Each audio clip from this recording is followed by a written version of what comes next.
तीन बच्चों की मां को हुआ इश्क, अपने हाथों से ही मिटा दिया मांग का सिंदूर। फिर हुई एक गलती और फिर गया अरमानों पर पानी।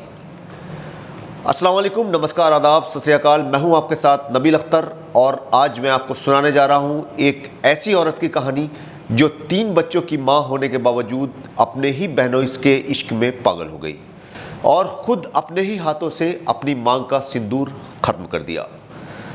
12 जुलाई 2024 की सुबह ही सुबह, जब लोग अपनी नींद से जागे भी नहीं थे, नहर के किनारे एक लाश पड़े होने की खबर मिलती है। उसी के बराबर में एक जहर की शीशी भी पड़ी हुई थी।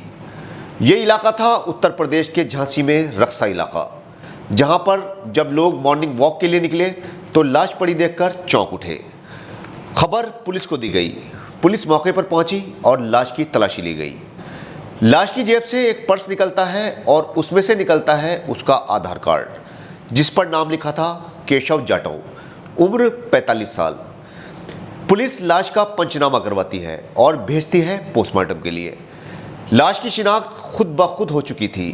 ये लाश थी मध्य प्रदेश के दतिया में इंदरगढ़ के रहने वाले केशव जाटव की। जैसे ही केशव की लाश मिलने की खबर गांव में पहुंचती है, वहां दहशत पसर जाती है। लोगों के बीच ये बड़ा सवाल खड़ा हो गया कि आखिर केशव को किसने मारा होगा। वहीं दूसरी ओर लाश की शिनाख्त होते ही पुलिस उसके गांव पहुंचती है। केशव की एक पत्नी लक्ष्मी, 2 बेटियां और एक बेटा थे। शाम होते होते केशव की पोस्टमार्टम रिपोर्ट भी आ जाती है, जिसमें पता चलता है कि केशव का पहले गला घोटा गया और उसके बाद उसके प्राइवेट पार्ट को कुचल दिया गया। इतना तो साफ हो चुका था कि केशव का मर्डर किया गया था।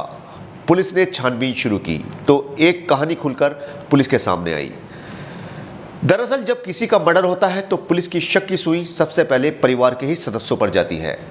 पुलिस ये जानने का प्रयास करती है कि परिवार के ही किसी मेंबर से उसकी कोई दुश्मनी या कहासुनी तो नहीं थी, या कोई ऐसा बंदा जिससे उसकी पटती ना हो, जो उससे सख्त नफरत करता हो।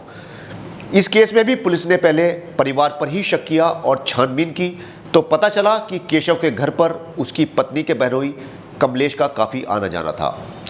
वक्त बेवक्त वो अक्सर लक्ष्मी के घर पर आता जाता था। पुलिस अभी छानबीन कर ही रही थी कि तभी केशव का भाई कालीचरण पुलिस को बताता है कि उसे अपनी भाभी लक्ष्मी और उसके बहनोई कमलेश पर शक है। पुलिस उसकी तहरीर पर केस दर्ज करते हुए मामले की तफ्तीश शुरू कर देती है। पुलिस सबसे पहले लक्ष्मी और कमलेश की कॉल डिटेल निकलवाती है, जिसमें पता चलता है कि 11 जुलाई की रात कमलेश और लक्ष्मी के बीच फ़ोन पर कई बार बातें हुई थी। इसके अलावा कमलेश के मोबाइल फ़ोन की लोकेशन भी घटना वाली रात मौके वारदात पर मिलना पुलिस के शक को और गहरा देता है। पुलिस की गाड़ियां तुरंत कमलेश को उठाने के लिए निकल पड़ती हैं। वो कमलेश को उठाकर थाने लाते हैं और उससे पूछताछ करते हैं, लेकिन कमलेश केशव की हत्या में अपना हाथ होने से साफ मना कर देता है। पुलिस की थोड़ी सी सख्ती के बाद वो अपना गुनाह कबूल कर लेता है और पुलिस को बताता है कि उसने ही केशव का गला घोटा था।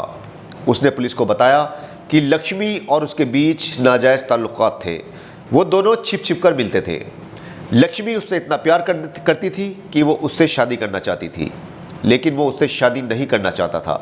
वो सिर्फ उसके साथ टाइम पास कर रहा था। वो नहीं चाहता था कि लक्ष्मी उसके गले पड़े। लेकिन केशव अक्सर शराब पीकर लक्ष्मी के साथ मारपीट करता था। लक्ष्मी केशव की रोज़ रोज़ मारपीट और गाली गलौज से तंग आ चुकी थी और इसी के चलते उसने एक प्लान तैयार किया, जिसमें उसने कमलेश के ममेरे भाई रवि को भी इसमें शामिल कर लिया। लक्ष्मी ने कमलेश को शादी के लिए तैयार कर लिया था। उसने प्लान बनाया कि वो पहले केशव की हत्या कर देंगे और कुछ वक्त बाद जब सब कुछ सामान्य हो जाएगा, वो दोनों शादी कर लेंगे और आराम से अपनी ज़िंदगी बसर करेंगे। 11 जुलाई को कोट गांव में केशव के साले के बेटे की शादी थी। इस शादी में कमलेश को भी बुलाया गया था। बारात चढ़ने तक केशव और कमलेश साथ साथ थे, लेकिन कुछ वक्त बाद ही दोनों शादी में से अचानक गायब हो गए। कमलेश केशव को शराब पिलाने के बहाने से अपने साथ नहर की तरफ ले गया। रास्ते में ही उसने लक्ष्मी के ममेरे भाई रवि को भी बुला लिया और तीनों नहर के पास जा पहुँचे। यहाँ बैठकर तीनों ने जमकर शराब पी और इसी बीच उन्होंने केशव की शराब में जहर की शीशी पलट दी। शराब पीते ही केशव ज़मीन पर गिर गया और इसी बीच मौका पाकर दोनों ने उसके गले में रस्सी का फंदा लगाया और उसकी हत्या कर दी। हत्या करने के बाद ये दोनों उसे वहीं पर छोड़कर वापस शादी में आ गए और ऐसे हो गए जैसे कुछ हुआ ही ना हो। उन्हें लगा कि उनका प्लान फुल प्रूफ होगा। पुलिस को लगेगा कि केशव ने जहर पीकर आत्महत्या कर ली है और ऐसा हो भी रहा था। पुलिस को लग रहा था कि केशव ने जहर पीकर आत्महत्या कर ली होगी, लेकिन पोस्टमार्टम रिपोर्ट में रस्सी से गला घुटने की बात सामने आने के बाद पुलिस ने मान लिया कि केशव का कत्ल ही किया गया है। उसके बाद कॉल डिटेल और लोकेशन के आधार पर पुलिस के पास काफ़ी सबूत जमा हो चुके थे।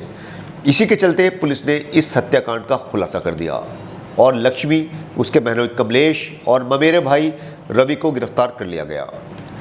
इस तरह एक पत्नी ने अपने 3 बच्चे होने के बावजूद अपने बहनों से इश्क लड़ाया और रास्ते का कांटा बनने के चलते अपने ही पति की हत्या करवाकर अपने मांग के सिंदूर को उजाड़ कर रख दिया। अब तीनों जेल में सज़ा काट रहे हैं। तो ये थी आज की दिल को कपा देने वाली कहानी। जल्दी आपसे फिर मुलाकात होगी एक नई कहानी के साथ। तब तक अपना और अपने पूरे परिवार का अच्छी तरह से ख्याल रखिए और देखते रहिए क्राइम हलचल विद नबील अख्तर। जय हिंद।